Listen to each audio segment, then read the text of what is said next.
الرحيم يا أيها الذين آمنوا اتقوا الله حق تقاته ولا تموتن إلا وأنتم مسلمون يا أيها الناس اتقوا ربكم الذي خلقكم من نفس واحدة وخلق منها زوجها وبث منهما رجالا كثيرا ونساء واتقوا الله الذي تساءلون به والأرحام إن الله كان عليكم رقيبا بسم الله الرحمن الرحيم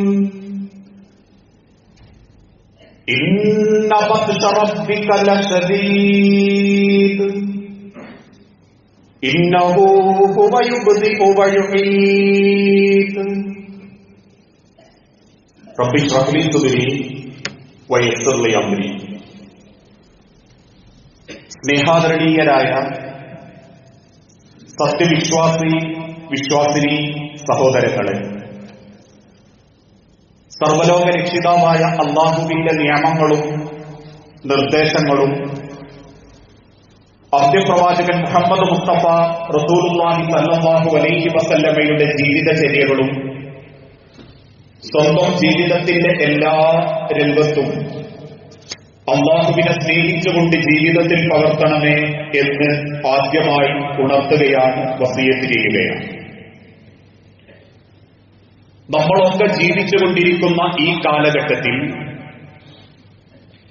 ഒരുപാട് പരീക്ഷണങ്ങളിലൂടെയും പ്രതിസന്ധികളിലൂടെയുമാണ് നമ്മളൊക്കെ ജീവിച്ചുകൊണ്ടിരിക്കുന്നത്.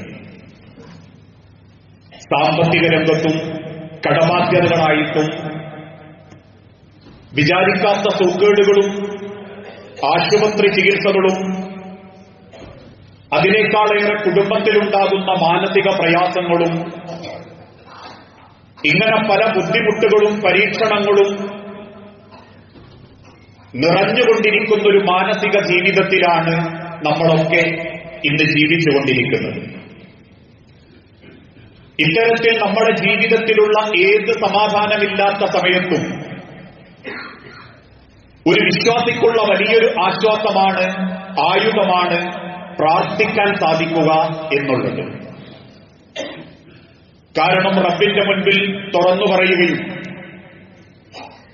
ആ റബ്ബെന്നെ സഹായിക്കുമെന്ന പ്രതീക്ഷയോടുകൂടി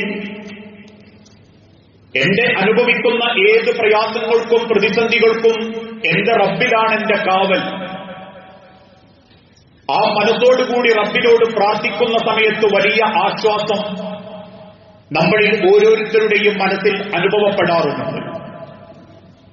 അതുകൊണ്ടാണ് പ്രവാചകൻ സല്ലല്ലാഹു അലൈഹി വസല്ലമ ഒരിക്കൽ സ്വഹാബത്തിനോട് പറഞ്ഞു, ലാ യുറുദ്ദുൽ ഖളാഅ ഇല്ല ദുആ.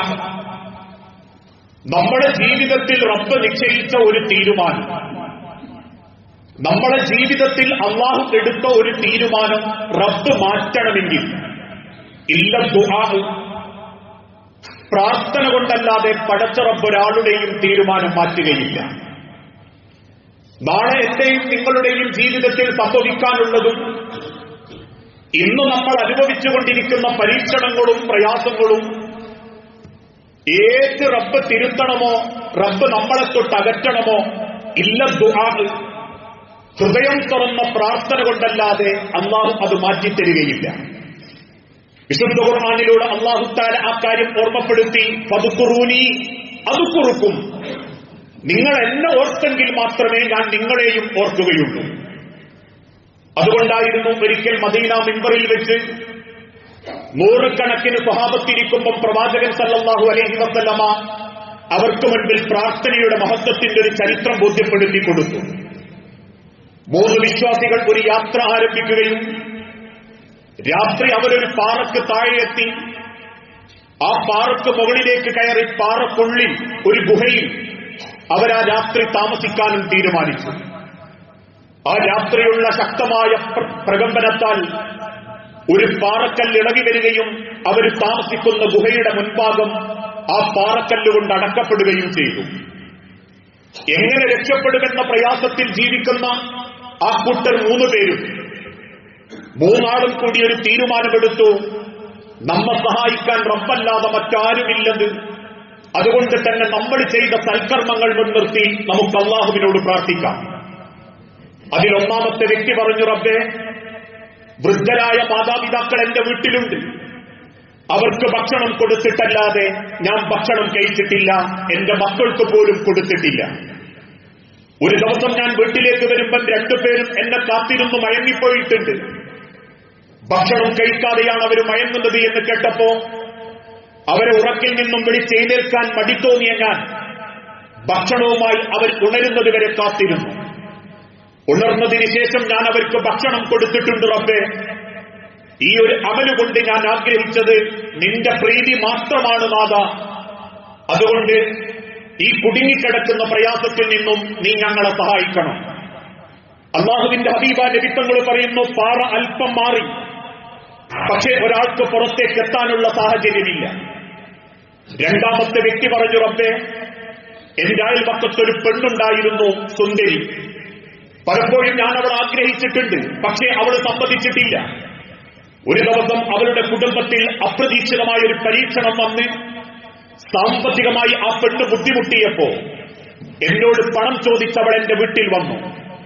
പണം കൊടുക്കുന്ന സമയത്ത് ഞാൻ ആ പെണ്ണിനോട് പറഞ്ഞു, പണം തരാം, പക്ഷെ നിന്നെ എനിക്ക് ഉപയോഗിക്കണം. വീട്ടിലെത്തി ആ പണം കൊടുത്ത് തിരിച്ചു വരാമെന്ന് ആ പെണ്ണ് പറയുകയും പിന്നീട് ആ പെണ്ണ് തിരിച്ചു വരികയും ഞാൻ അവളിലേക്ക് പ്രാപിക്കാൻ വേണ്ടി, അവളെ ഉപയോഗിക്കാൻ വേണ്ടി ഒരുങ്ങുകയും ചെയ്തപ്പോ എന്റെ കണ്ണിലേക്ക് നോക്കിയിട്ട് ആ പെൺകുട്ടി പറഞ്ഞു, ഇത്തഖില്ല, നിങ്ങൾ അല്ലാഹുവിനെ ഭയപ്പെട്ടുകൊള്ളുക. ഞാൻ ആ സമയത്ത് ആ പെൺകുട്ടിയെ സുരക്ഷിതയാക്കുകയും ഞാൻ കൊടുത്ത ധനം അവൾക്കൊരു സ്വതക്കയായി കൊടുക്കുകയും പിന്നീട് ഒരിക്കൽ പോലും ആ പെണ്ണിനോടെന്നല്ല ഒരു പെണ്ണിനോടും ഞാൻ മോശമായിട്ട് പെരുമാറിയിട്ടില്ല. റബ്ബേ, ഞാനത് ആഗ്രഹിച്ചത് നിന്റെ കൂലിയാണ് നാഥ എന്ന് പ്രാർത്ഥിക്കുമ്പോഴേക്കും പാറ അല്പം കൂടി മാറി നിന്നു. മൂന്നാമത്തെ വ്യക്തി പറഞ്ഞു, നാഥ, ഞാനൊരിക്കൽ ഒരു തൊഴിലാളിയെ വിളിച്ചു. അവനെല്ലാ പണിയും എടുപ്പിച്ചതിന് ശേഷം എന്നോട് പണം വാങ്ങാതെ ആ തൊഴിലാളി പോയി. പക്ഷെ അവന്റെ കൂലി ഞാൻ മാറ്റിവെച്ചു. ദിവസങ്ങൾ കഴിഞ്ഞിട്ടും അവൻ വരാതായപ്പോൾ ആ പണം കൊണ്ട് ഞാൻ ഒട്ടകത്തെയും ആടുകളെയും വാങ്ങി. ആടുകളും ഒട്ടകങ്ങളും പ്രസവിച്ചു വലുതായി. വർഷങ്ങൾക്ക് ശേഷം ആ മനുഷ്യൻ തിരിച്ചു വന്നപ്പോ അവന്റെ കൂലി കൊണ്ടുണ്ടായ മുഴുവൻ സമ്പത്തുകളും ഞാൻ അവന് കൊടുത്തു. ഞാനിത് ആഗ്രഹിച്ചത് നിന്റെ പ്രീതി മാത്രമാണ് റബ്ബേ എന്നാ മനുഷ്യൻ പറഞ്ഞ് പ്രാർത്ഥിക്കുമ്പോഴേക്കും ഗുഹാമുഖത്ത് നിന്ന് ആ പാറ താനെ മാറി നിന്നു. ഈ ചരിത്രം മുൻനിർത്തിക്കൊണ്ട് ലോകത്തിന്റെ റസൂലും ഓർമ്മപ്പെടുത്തി, ലാ യറുദ്ദുൽ ഖലാ, നമ്മൾ അനുഭവിക്കുന്ന ഏത് പ്രശ്നങ്ങളാകട്ടെ, കടബാധ്യത, ഹറാമായ ലോണ് പോലെയുള്ള സംവിധാനങ്ങൾ, വീടില്ലായ്മ, മക്കൾക്കുള്ള ദാമ്പത്യ ജീവിതത്തിന്റെ പ്രശ്നങ്ങൾ, സാമ്പത്തികമായ ബുദ്ധിമുട്ട്, ശാരീരികമായ അസുഖങ്ങൾ, ഏത് പ്രയാസങ്ങൾക്ക് മുൻപിലും ഹൃദയം തുറന്ന് നിങ്ങൾ റബ്ബിനോട് പ്രാർത്ഥിക്കുമ്പോ ആ പ്രാർത്ഥന നിങ്ങളുടെ സൃഷ്ടാവ് സ്വീകരിക്കും. പക്ഷേ പ്രാർത്ഥന റബ്ബ് സ്വീകരിക്കണമെങ്കിൽ മുഅ്മിനീങ്ങളായ ആളുകൾക്ക് ചില യോഗ്യതകൾ വേണം. ഏത് കള്ളുകുടിയനും പെണ്ണുപിടിയനും പടച്ചോന്റെ നേരെ കൈനീട്ടിയാൽ അത് റബ്ബ് വേഗം കൊടുക്കും എന്ന് ഹദീസുകളിലില്ല. മറിച്ച് അല്ലാഹു ദുആ സ്വീകരിക്കണമെങ്കിൽ അവർക്ക് ചില യോഗ്യതകൾ ഉണ്ടാവണം. അതിൽ ഒന്ന്, ആ പ്രാർത്ഥിക്കുന്നവന്റെ സമ്പാദ്യം ഹലാലാവണം. ഒരാളുടെയും മനസ്സ് വേദനിപ്പിച്ചിട്ടോ ഹക്കല്ലാത്ത നിലക്കോ ഒരു രൂപ കയ്യിലുണ്ടെങ്കിൽ അവന്റെ പ്രാർത്ഥന അവന്റെ തലവിട്ട് കിടക്കുന്നില്ല. അതുകൊണ്ടാണ് ലോകത്തിന്റെ പ്രവാചകൻ സല്ലല്ലാഹു അലൈഹി വസല്ലം ഓർമ്മപ്പെടുത്തി, ഇന്നല്ലാഹ ത്വയ്യിബുൻ, അല്ലാഹു ശുദ്ധനാണ്, ലാ യഖ്ബലു ഇല്ലാ ത്വയ്യിബൻ, ശുദ്ധമല്ലാത്തതൊന്നും റബ്ബ് സ്വീകരിക്കുകയും ചെയ്യുകയില്ല. ഈ ഹദീസിന്റെ നിർവചനത്തിൽ പ്രവാചകൻ സല്ലല്ലാഹു അലൈഹി വസല്ലം ബോധ്യപ്പെടുത്തി കൊടുത്തു, ഒരു മനുഷ്യൻ മരുഭൂമിയിലൂടെ യാത്ര ചെയ്യുകയും വെള്ളം കിട്ടാതെ ആശങ്കപ്പെടുകയും അവന്റെ മുടികളെല്ലാം പാറിപ്പറന്ന് ക്ഷീണത്തിന്റെ അങ്ങേയറ്റത്തേക്ക് അവൻ എത്തിയിട്ടുണ്ട്. 2 കൈകളും അവൻ റബ്ബിന്റെ നേരെ നീട്ടി ചോദിക്കുന്നു, യാ റബ്ബി യാ റബ്ബ്, എന്റെ റബ്ബേ എന്റെ പ്രാർത്ഥന, എന്റെ റബ്ബേ എന്റെ പ്രാർത്ഥന എന്നവൻ റബ്ബിനോട് പ്രാർത്ഥിക്കുകയും ചെയ്യുന്നുണ്ട്. പക്ഷേ മഅ്കുലുഹു ഹറാം, അവൻ തിന്നത് ഹറാമായിരുന്നു. വമൻസിലുഹു ഹറാം, അവൻ താമസിക്കാൻ കെട്ടിപ്പടുക്കിയത് ഹറാമിലായിരുന്നു. വമശ്റബഹു ഹറാം, അവൻ കുടിച്ചതും ഹറാമായിരുന്നു. ഫഅന്ന യുസ്തജാബ ലഹു, രണ്ട് കൈകളും മലർത്തിയിട്ട് അല്ലാഹുവിന്റെ ഹബീബ് ചോദിച്ചു, ഫഅന്ന, എങ്ങനെയാണ് അവന്റെ പ്രാർത്ഥന റബ്ബ് സ്വീകരിക്കുക? സമ്പാദിക്കുന്ന സമ്പത്തുകളിൽ ഇന്ന് ആരും ഹക്കും ബാത്തിലും നോക്കുന്നില്ല. ആളെ പറ്റിച്ചിട്ടാണെങ്കിലും പൈസ ഉണ്ടാക്കണം, ആളുകളെ വഞ്ചിച്ചിട്ടാണെങ്കിലും മുതലുണ്ടാക്കണം. അളവിലും തൂക്കത്തിലും കൃത്രിമം കാണിക്കുന്നവർ തുടങ്ങി കൂട്ടുകക്ഷിയായി ബിസിനസ്സിന് ആളെ കൂട്ടി അവരനെ പറ്റിച്ച് അവനവന്റെ കുടുംബം നോക്കുന്നവര് മുതൽ ആളോട് കടം വാങ്ങിയ കടം തിരിച്ചു കൊടുക്കാതെ കള്ളത്തരങ്ങളും കള്ളപ്രമാണങ്ങളും ചമച്ചുണ്ടാക്കുന്നത് ഒരു സെന്റായാലും ഒരു രൂപയായാലും നാളെ പടച്ച റബ്ബിന്റെ മണ്ണിന്റെ അടി കടക്കുമ്പോൾ മാത്രമല്ല, ജീവിച്ചിരിക്കുന്ന കാലത്ത് പോലും അത്തരക്കാരുടെ പ്രാർത്ഥന റബ്ബിന്റെ അടുത്തേക്ക് സ്വീകരിക്കപ്പെടുന്നില്ല. മഹാനായ സിദ്ദീഖുൽ അക്ബർ റളിയല്ലാഹു അൻഹുവിന്റെ ചരിത്രം ഈ സന്ദർഭത്തിൽ നമ്മൾ ഓർക്കേണ്ടതുണ്ട്. പട്ടിണിയും പരിവട്ടവുമായി മദീന പള്ളിയിലിരിക്കുന്ന സിദ്ദീഖുൽ അക്ബർ നമസ്കരിക്കാൻ എഴുന്നേറ്റ് നിന്നപ്പം തളർന്നു വീണു. നമസ്കരിക്കണമെങ്കിൽ ആരോഗ്യം അല്പമെങ്കിലും വേണം. ഇന്ന് ബോധ്യപ്പെട്ട സിദ്ദീഖുൽ അക്ബർ പുറത്തേക്കിറങ്ങി പലരുടെയും കയ്യിന് നേരെ നീട്ടി. ആരും ഒന്നും കൊടുക്കുന്നില്ല. ആ സന്ദർഭത്തിലായിരുന്നു അബൂബക്കർ റളിയല്ലാഹു അൻഹു പണമുണ്ടായ കാലത്ത് അദ്ദേഹത്തിന്റെ തോട്ടത്തിൽ പണി ചെയ്തിരുന്ന ഒരു ജൂതൻ അല്പം പാലുമായി പോകുന്നത് കണ്ടു. ആ പാലിനെ സമീപിച്ചിട്ട് പറഞ്ഞു, എനിക്കല്പം പാല് തരണം. ആ മനുഷ്യൻ അബൂബക്കർ റളിയല്ലാഹു അൻഹുവിന്റെ വായിലേക്ക് ആ പാലൊഴിച്ചു കൊടുത്തു. പാല് കുടിച്ച് സമാധാനിച്ചിരിക്കുന്ന സിദ്ദീഖ് അക്ബറിനോട് മദീന പള്ളിയിൽ പട്ടിണി കിടക്കുന്ന ബാക്കി സഹാബത്ത് ചോദിച്ചു, അബൂബക്കറെ, ആ പാല് ഹറാമാണോ ഹലാലാണോ എന്ന് നീ ചോദിച്ചിരുന്നോ? ചോദിക്കാൻ വിട്ടുപോയ തെറ്റിദ്ധാരണയിൽ ആ മനുഷ്യന്റെ പിന്നാലെ ഓടി സിദ്ദീഖുൽ അക്ബർ ചോദിച്ചു, സഹോദര, ഈ പാൽ ആരുടേതാ, എവിടുന്ന് കിട്ടിയതാ? ആ മനുഷ്യൻ പുഞ്ചിരിയോടെ തിരിച്ചു പറഞ്ഞു, അബൂബക്കർ, എനിക്ക് ചില മഷിമോട്ട സ്വഭാവമുണ്ട്. ഞാൻ എന്തെങ്കിലുമൊക്കെ ഇങ്ങോട്ട് ഗുണിച്ചു പറയും. ഒരു ജ്യോത്സ്യപ്പണി, ആ ജ്യോത്സ്യപ്പണിയിൽ ഞാൻ ഇന്നലെ പറഞ്ഞ ഒരു വാക്ക് സത്യമായി പുലർന്നു. അത് വിശ്വസിച്ചൊരു മനുഷ്യൻ എനിക്കൊരാടിനെ പാരിതോഷികം തന്നു. ആ പാരിതോഷികം തന്ന ആടിന്റെ പാലാണ് അബൂബക്കറെ താങ്കൾക്ക് ഞാൻ കുടിക്കാൻ തന്നത് എന്ന മനുഷ്യൻ പറഞ്ഞത് കേട്ട സെക്കൻഡിൽ രണ്ട് വിരലുകൾ തൊണ്ടയിലേക്ക് തിരികി ഛർദിക്കാൻ വേണ്ടി ഓക്കാനിച്ച് സിദ്ദീഖുൽ അക്ബർ അവിടെ കടന്നു. ഛർദിച്ച് അദ്ദേഹത്തിന്റെ വായിലൂടെ അവസാനം ബ്ലഡ് വരുന്നത് കണ്ടപ്പോ സ്വഹാബത്തോടി റസൂലുള്ളാഹിനോട് വിവരം പറഞ്ഞു. അള്ളാഹുവിന്റെ ഹബീബ് ഓടി വന്ന് അബൂബക്കറിനോട് ചോദിച്ചു, അബൂബക്കർ, എന്തു പറ്റിയതാ? അബൂബക്കർ റളിയല്ലാഹു അൻഹു കണ്ണീരോടെ പറഞ്ഞു, നബിയെ, അബദ്ധം കൊണ്ട് പാല് കുടിച്ചു പോയി നബിയെ, ഹറാമാണെന്ന് ഞാൻ ചിന്തിച്ചില്ല നബിയെ. അതുകൊണ്ട് പ്രവാചകരെ, ഈ അബൂബക്കറിന്റെ വായിലൂടെയോ അല്ലെങ്കിൽ ഏതെങ്കിലും ഒരു രക്തത്തിലൂടെയോ ആ ബ്ലഡ് എന്റെ ശരീരത്തിൽ കയറാതിരിക്കാൻ താങ്കൾ ഒന്ന് റബ്ബിനോട് പറ നബിയെ. എന്റെ ശരീരത്തിൽ ആ ഹറാമായ പാലുണ്ടാകരുത്, പാലുകൊണ്ടുണ്ടായ രക്തവും ഉണ്ടാകരുത്. കാരണം റസൂലേ, നിങ്ങൾ പറഞ്ഞിട്ടില്ലേ, ഹറാമായ ഭക്ഷണം കൊണ്ടൊരാളുടെ ശരീരത്തിൽ ഒരിഞ്ച് വളർച്ചയോ ഒരു തുള്ളി രക്തമോ അവന്റെ ഞരമ്പുകളിലൂടെ ഓടുന്നുണ്ടെങ്കിൽ ആ ശരീരം ഒരിക്കലും അള്ളാഹുവിന്റെ സ്വർഗം പ്രവേശിക്കുകയില്ല എന്നും പഠിപ്പിച്ചിട്ടില്ലേ നബിയെ? ഒന്ന് അള്ളാഹുവിനോട് പറയണേ പ്രവാചകരെ. അത്രക്ക് സൂക്ഷ്മത അവർ കാണിച്ചിരുന്നു. മഹാനായ പ്രവാചകന്റെ പ്രിയപ്പെട്ട പേരക്കുട്ടികൾ പട്ടിണിയായപ്പോ ഹസൻ റളിയല്ലാഹു അൻഹു മുട്ടിലയഞ്ഞു വന്ന് ബൈത്തുൽ മാലിൽ പ്രവാചകന്റെ വീടിനോട് ചേർന്ന് കൂട്ടിയിട്ടിരുന്ന ഒരു കാരക്കയെടുത്ത് വായിലിട്ടപ്പോ ഓടിക്കതച്ചു വന്ന് സ്വന്തം ചൂണ്ടുവിരലുകൾ പേരക്കുട്ടിയുടെ വായിലേക്കിട്ട് കഹിയാ പുനയ്യ, തുപ്പുമോനെ, നിനക്കത് പാടില്ല എന്ന് അള്ളാന്റെ ഹബീബാ നബി തങ്ങൾ പഠിപ്പിച്ചിട്ടുണ്ടെങ്കിൽ ശരീരത്തിലും സമ്പത്തിലും ഹറാമുണ്ടോ, മുതലിൽ ഹക്കല്ലാത്തതുണ്ടോ, അതാളെ പറ്റിച്ചിട്ടും വഞ്ചിച്ചിട്ടും തരക്കേടില്ലാതെ കുതന്ത്രം കാണിച്ചിട്ടും ഉണ്ടാക്കിയതാണോ? ലായത്തുബലു ദുആ, അവന്റെ തലഭാഗം വിട്ടവന്റെ പ്രാർത്ഥന കടക്കൂല.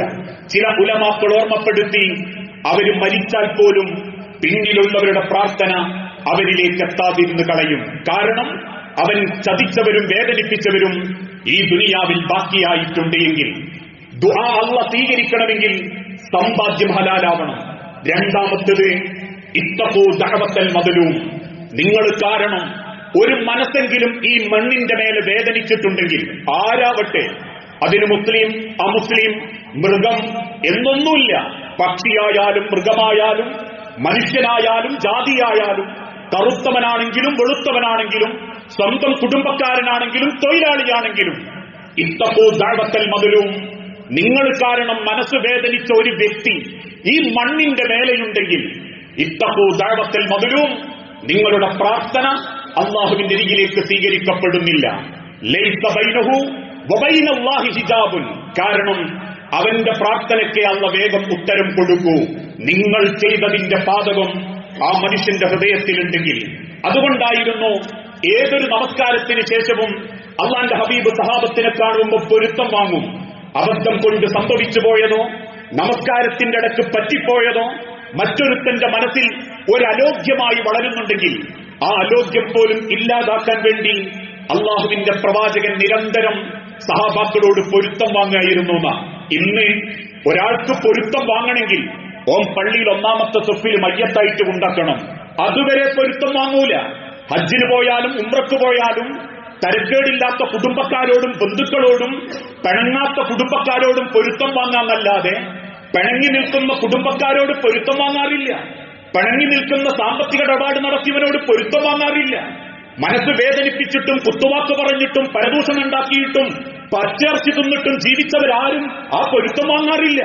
മറിച്ച് പൊരുത്തം വാങ്ങണമെങ്കിൽ എവിടെ എത്തണം? പള്ളിയിൽ ഒന്നാമത്തെ സുഫിലെത്തണം. മക്കളോ ഉസ്താദിന്റെയോ കയ്യിൽ ഈ മൈക്ക് കിട്ടണം. എന്നിട്ട് കാടടക്കിയിട്ടൊരു പൊരുത്തം വാങ്ങണം. ആ പൊരുത്തം വാങ്ങൽ പോലും ഇസ്ലാമിലില്ല. അതുകൊണ്ട് അള്ളാന്റെ ഹബീബ നബിത്തങ്ങൾ പഠിപ്പിച്ചതും നിങ്ങൾ കാരണം നിങ്ങളെ വാക്കുകൊണ്ടോ പെരുമാറ്റം കൊണ്ടോ ഹക്കല്ലാത്തൊരു വിഷയത്തിൽ വിട്ടുവീഴ്ചയ്ക്ക് സാധ്യതയുണ്ടായിട്ടും പൊരുത്തപ്പെട്ടു കൊടുക്കാൻ സാധ്യതയുണ്ടായിട്ടും അത് ചെയ്തു കൊടുക്കാതെ വാശിപ്പുറത്തും ഈഗോ പുറത്തും പകയുടെ പേരിലും ഒരാളെ മനസ്സ് നിങ്ങൾ വേദനിപ്പിച്ചിട്ടുണ്ടെങ്കിൽ അത് ഉറുമ്പിനെ കരിച്ചാലാണെങ്കിലും ശരി, ഒരു പക്ഷിയുടെ തള്ളയുടെ ചുവട്ടിൽ നിന്ന് ആ തള്ളപ്പക്ഷിയുടെ മുട്ടയെടുത്ത് മാറ്റുകയാണെങ്കിലും അതിന്റെ കുഞ്ഞിനെ എടുത്ത് നിങ്ങൾ മാറ്റുകയാണെങ്കിലും ശരി, ഇത്തഖൂ, നിങ്ങൾ അല്ലാഹുവിനെ ഭയപ്പെട്ടോ, നിങ്ങൾ റബ്ബിനെ സൂക്ഷിച്ചുകൊള്ളുക. കാരണം തൗബ ചെയ്യുന്നത് പോലും അള്ള സ്വീകരിക്കാത്തൊരു കൂട്ടരേയുള്ളൂ മറ്റൊരുത്തന്റെ മനസ്സ് വേദനിപ്പിച്ച് അവനെ കണ്ണീരണിയിപ്പിച്ചവൻ. നാളെ പടച്ച റബ്ബിന്റെ മണ്ണിന്റെ അടിയിലേക്ക് കൊണ്ടുവെക്കുമ്പോ പള്ളിക്കാട്ടിലെ കബറിൻ പുറത്തു നിന്ന് 3 പിടി മണ്ണ് വാരിയിട്ട് കുടുംബക്കാർ 15 മിനിറ്റ് കൊണ്ട് കോണിയിറങ്ങി പള്ളിന്റെ മുൻപിൽ വന്ന് അവനാന്റെ തിരക്കിലേക്ക് പോകുന്നതിന്റെ സമയങ്ങൾക്കപ്പുറം ആ മണ്ണിനടിയിൽ മനസ്സമാധാനത്തോടെ കിടക്കണേ. ഒരാളെ മനസ്സും വേദനിപ്പിക്കാതെ ജീവിക്കണം, ഒരാളെ കണ്ണും നിറയിപ്പിക്കാതെ ജീവിക്കണം. അല്ലാതെ നെറ്റിത്തടുത്ത നിസ്കാരത്തയം കൊണ്ടും ഇസ്ലാഹി പ്രവർത്തനം കൊണ്ടും നാട്ടിലെ സർവ്വ ഖുർആൻ ക്ലാസിൽ പങ്കെടുത്തതുകൊണ്ടും നോമ്പിന്റെ മാസാകുമ്പം സജീവായതുകൊണ്ടും നാടൊട്ടുക്കും ഞാൻ ഭയങ്കര സംഭവ ഇന്ന് നാട്ടുകാരെ ബോധ്യപ്പെടുത്തലുമല്ല മണ്ണിന്റെ അടിയിലെ പുണ്യം. ഒരാളുടെ മനസ്സും നമുക്കെതിരെ പ്രാർത്ഥിക്കാൻ പാടില്ല. അറിഞ്ഞുകൊണ്ടൊരാളെയും വേദനിപ്പിക്കാൻ പാടില്ല. വാക്കുകൊണ്ടും പെരുമാറ്റം കൊണ്ടും ഒരു മനസ്സും നമ്മൾ മുറിയിപ്പിക്കാനോ കണ്ണ് നിറയിപ്പിക്കാനോ പാടില്ലെങ്കിൽ ഹബീബായ നബി തങ്ങൾ പറയുന്നു, ആരും നിങ്ങൾക്കെതിരെ ഈ ദുനിയാവിൽ മനസ്സ് വേദനിച്ചിട്ടില്ലെങ്കിൽ ഈ ലോകത്തുള്ള മുഴുവൻ ദുആകൾക്കും നിങ്ങളെയും പടച്ചോൻ പരിഗണിക്കും, നിങ്ങളെയും റബ്ബ് പരിഗണിക്കും. നിങ്ങൾ അല്ലാഹുവിന്റെ ഖബറിൽ രക്ഷപ്പെടും, പരലോകത്ത് നിങ്ങൾ രക്ഷപ്പെടും. കാരണം നിങ്ങൾക്കെതിരെ മനസ്സ് വേദനിച്ച ഒരാൾ ആഖിറത്തിലോ ദുനിയാവിലോ നിങ്ങൾക്കെതിരെ വന്നു നിന്നിട്ടില്ലെങ്കിൽ നിങ്ങളെ സ്വർഗത്തിലെത്തിക്കാനുള്ള എല്ലാ സൗകര്യവും അള്ളാഹു ആ മനുഷ്യന് ചെയ്തു കൊടുക്കുമെന്ന് ഹബീബായ നബി തങ്ങൾ ഓർമ്മപ്പെടുത്തിയിട്ടുണ്ടെങ്കിൽ ദുആ അള്ളാഹ് സ്വീകരിക്കണമെങ്കിൽ മരണത്തിന്റെ മുൻപ് ഒരാളെ മനസ്സിലും നമ്മളൊരു ബേജാറുണ്ടാക്കാൻ പാടില്ല, ഒരാളെ കണ്ണും നിറയിപ്പിക്കാൻ പാടില്ല, ഒരാളെയും പറ്റിച്ചിട്ടും വഞ്ചിച്ചിട്ടും ചതിച്ചിട്ടും അവനാന്റെ കുടുംബത്തിലേക്ക് ഒരു മണി വച്ചുകൊണ്ടുപോകാൻ പാടില്ല എന്ന് ചിന്തിക്കുന്നവന്റെ പ്രാർത്ഥനയെ അള്ളാഹു സ്വീകരിക്കൂ. മൂന്നാമതായി ചെയ്തുപോയ പാപങ്ങൾ ഏറ്റുപറയുക. അടിമകളോടാണോ അവരെ കൊണ്ട് പൊരുത്തപ്പെടിക്കുക, എന്നാൽ റബ്ബിനോ അവർ മരിച്ചു പോയിട്ടുണ്ടോ പടച്ചവനോട് പറഞ്ഞേക്കുക. കാരണം അള്ളാന്റെ തിരുദൂതൻ പഠിപ്പിച്ചു, മൻ ലസിമൽ ഇസ്തിഗ്ഫാറ, ആരെങ്കിലും ഇസ്തിഗ്ഫാർ പതിവാക്കിയാൽ അസ്തഗ്ഫിറുല്ലാഹ് എന്ന് 100 തവണ ഒരു തെറ്റും ചെയ്യാത്ത അള്ളാന്റെ ഹബീബ് പ്രാർത്ഥിക്കുന്നത് കണ്ടപ്പം സഹാബത്ത് ചോദിച്ചു, നബിയെ എന്തിനാ നിങ്ങൾ ഇങ്ങനെ ചെയ്യുന്നത്? അങ്ങ് മൗസൂമല്ലേ? നബി തങ്ങൾ തിരിച്ചു പറഞ്ഞു, പടച്ച റബ്ബിന്റെ മഹ്ശറയിൽ എനിക്ക് സുരക്ഷിതമായിട്ട് റബ്ബിന്റെ സ്വർഗത്തിൽ കയറാൻ ഒരാളും എനിക്കെതിരെ തിരിയാതിരിക്കാൻ, ഞാൻ പോലും അറിയാതെ എനിക്കെന്റെ പേരിൽ ഒരു അബദ്ധം എന്റെ നേരെ വരാതിരിക്കാൻ ഞാൻ എന്റെ റബ്ബിനോട് 100 തവണ ഇസ്തിഗ്ഫാർ ചെയ്യുന്നു. ഇനിയൊന്ന് ചിന്തിച്ചു നോക്കൂ, എണ്ണിയാലൊടുങ്ങാത്ത പാപങ്ങളും കുറ്റങ്ങളും ചെയ്യുന്ന നമ്മൾ 1000 തവണ ഇസ്തിഗ്ഫാർ ചെയ്താലും പരലോകത്തൊരു പക്ഷേ നമുക്കത് ഗുണത്തിനേക്കാൾ നമുക്കത് പൂർണ്ണമായിട്ടും കണ്ടെത്താൻ സാധിച്ചു കൊള്ളണമെന്നില്ല. അങ്ങനെ ആരെങ്കിലും മൻ ലസിമൽ ഇസ്തിഗ്ഫാറ, ഇസ്തിഗ്ഫാർ പതിവാക്കിയാൽ ജഅലഹുല്ലാഹു ലഹു മിൻ കുല്ലി ഹമ്മിൻ ഫറജ, ദുനിയാവിലും ആഖിറത്തിലും അവൻ നേരിടുന്ന എല്ലാ വിഷമത്തിൽ നിന്നും രക്ഷപ്പെടാനുള്ള ഒരു വഴി അള്ളാഹു അവന് തുറന്നു കൊടുക്കും. ഇസ്തിഗ്ഫാർ പതിവാക്കുന്നവർക്ക് അവൻ ദുനിയാവിൽ അനുഭവിച്ചാലും ശരി, ആഖിറത്തിൽ അവൻ അനുഭവിക്കാൻ റബ്ബ് വിധിച്ചതാണെങ്കിലും ശരി, അതിൽ നിന്ന് രക്ഷപ്പെടാനുള്ളൊരു വാതില് അള്ളാഹു അവർക്ക് തുറന്നു കൊടുക്കും. നമ്മളെ പ്രാർത്ഥന പടച്ചോൻ സ്വീകരിക്കണമെങ്കിൽ ഈ യോഗ്യതകളൊക്കെ ഉണ്ടാവണം. അല്ലാതെ ഏത് തൊള്ളരുതായ്മകൾ ചെയ്തിട്ടും എന്ത് വൃത്തികേട് ചെയ്തിട്ടും ആരെ ഹക്കല്ലാത്ത പിടിച്ചു പറിച്ചു തിന്നിട്ടും ആരെപ്പറ്റി കുറ്റം പറഞ്ഞിട്ടും പള്ളിയിലൊക്കെ വന്ന് നോമ്പൊക്കെ നോറ്റി പടച്ചോനോട് കുറെ ദ്വാരുന്നാ മതി എന്നല്ല അള്ളാഹുവിന്റെ കൽപ്പന. റബ്ബിന്റെ നേരെ കൈനീട്ടുമ്പം തളർറുഅൻ വഖുഫിയ, മനസ്സുറപ്പിച്ച് റബ്ബിന്റെ നേരെ ദുആ ചെയ്യാൻ പറ്റിയ, ഇന്ന് നമ്മൾ നേരിടുന്ന ഏത് പ്രയാസങ്ങളും അള്ളാഹു നമ്മൾക്ക് മാറ്റിത്തരും. അത് കുടുംബത്തിലുള്ളതായാലും സമ്പത്തിലുള്ളതായാലും ജീവിതത്തിൽ അനുഭവിക്കുന്നതായാലും റബ്ബിന്റെ നേരെ മനസ്സ് തുറന്നിരിക്കിന്റെ പടച്ചോനുണ്ട് എന്ന് ചിന്തിച്ച് പ്രാർത്ഥിച്ച അള്ളാഹുവിനെ പറ്റൂ നമുക്ക് സമാധാനം തരാൻ.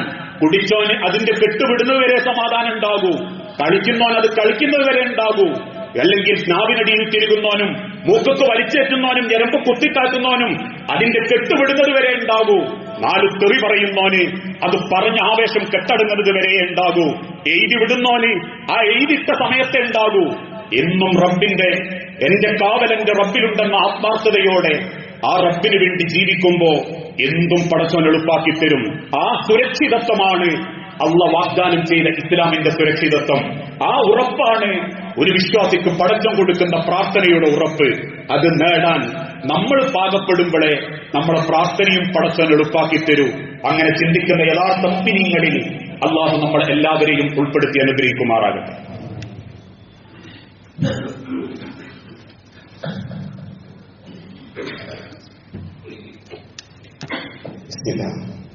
അൽഹംദുലില്ലാഹ് വസ്സലാത്തു വസ്സലാമു അലാ റസൂലിൽ അമീൻ വഅലാ ആലിഹി വഅസ്ഹാബിഹി അജ്മഈൻ. അമ്മാ ബഅദ്. യാ അയ്യുഹന്നാസ് ഊസികും സാനിയം ബിതഖ്വല്ലാഹ്.